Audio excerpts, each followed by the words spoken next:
Grup Gerak Khas adalah satu pasukan khas utama negara dalam naungan Angkatan Tentera Malaysia dan juga merupakan pasukan komando elit yang disegani ramai kerana kesanggupan mereka melakukan apa sahaja. Pasukan ini beroperasi di Sungai Udang di Melaka dan Mersing di Johor. Penubuhan pasukan elit tentera darat ini bermula ketika konfrontasi yang melibatkan Persekutuan Malaysia Indonesia pada tahun 1965.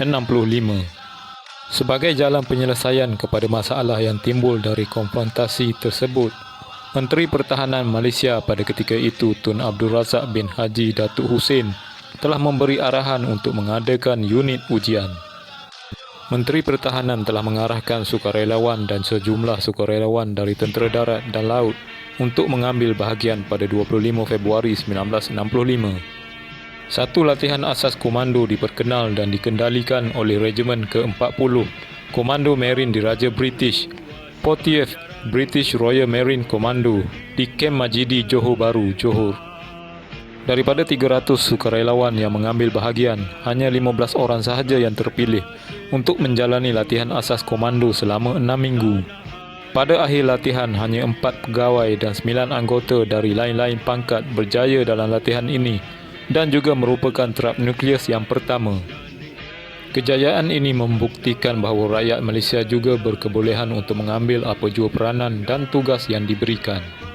Dengan bimbingan dan tunjuk ajar daripada jurulatih khas dari Regimen ke-40 Royal Marine Commando British di bawah kepimpinan Major Bacon dan Captain Seager, Grup Gerak Khas mula melebarkan sayap pada tahun yang sama. Mereka berjaya mengatasi 6 latihan asas komando. Major Abu Hassan bin Abdullah merupakan pegawai komando pertama bagi Grup Gerak Khas GGK dan Sarjan Arifin menjadi Major Skuadron yang pertama. Pada akhir 1965, kekuatan GGK adalah sebanyak 70%. Bagi memastikan pembangunan yang seiring dengan pasukan elit, pegawai dari pelbagai pangkat dihantar ke luar negara untuk menjalani kursus-kursus khas seperti penyusupan lintas udara, penerjunan bebas, operasi-operasi khas, ranger, teknik amfibia dan sebagainya. GGK juga mengadakan latihan bersama dengan pasukan elit dari negara lain seperti Kopassus, Tentera Nasional Indonesia Angkatan Darat dari Indonesia, Special Air Service Australia Britain, Special Service Group Pakistan, US Delta Force dan Green Beret Amerika Syarikat. Kopassus merupakan pasukan elit Indonesia yang paling kerap mengadakan latihan silam bersama dengan GGK.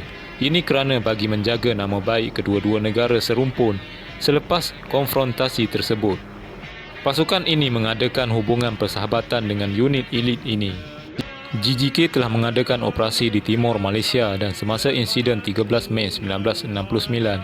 Selepas konfrontasi 1967, terdapat perbincangan sama ada untuk menyambung atau mengekalkan unit khas ini. Ini kerana terdapat implikasi keuangan dari unit GGK di mana ia bersamaan dengan keperluan 2 batalion infanteri. Oleh kerana isu tersebut, GGK telah dipindahkan ke kem Segenting Port Dickson pada 1968. Insiden 13 Mei telah membuktikan bahawa GGK merupakan aset yang berharga buat kerajaan dan patut dikekalkan dan dikembangkan kepada regimen. Apabila elemen dan unit baru diserap ke dalam GGK, mereka telah dipindahkan ke kem Sungai Udang, Melaka pada 1 Ogos 1970. Regimen Gerak Khas pertama telah dibentuk. Walaupun GGK telah mendapat kredit pada 1971, tetapi keanggotaannya masih menjadi milik kor masing-masing. Situasi ini menyebabkan masalah bagi merancang kerjaya anggotanya. Untuk mengatasi masalah ini, sukarelawan yang dibuang dari senarai untuk menyertai Regimen Khas pada 1973, kor telah ditugaskan kepada 6 pegawai. Moto regimen, cepat dan cergas. Lambang regimen digelar sebagai Harimau Berjuang, wajah harimau mengaum dan pisau komando.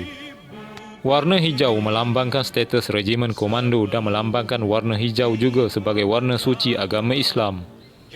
Warna biru melambangkan hubungan erat antara Regimen Gerak Khas dengan 40th Royal Marines Commando British.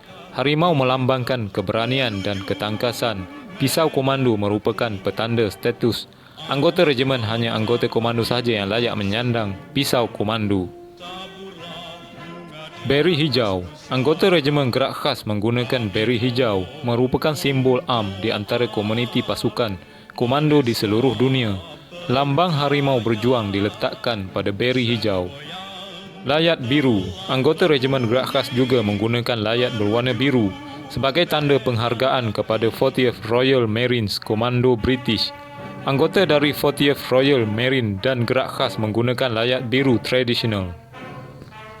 Antara operasi yang pernah melibatkan GGK, Insurgency 1966-1990, Kepulauan Spratly, Pertempuran di Mogadishu, Somalia 1993, Sukan Commonwealth ke-16, Bosnia-Herzegovina, Timor-Leste 2006, Insiden Genting Sepah, Malcolm di Lubnan. Sekian.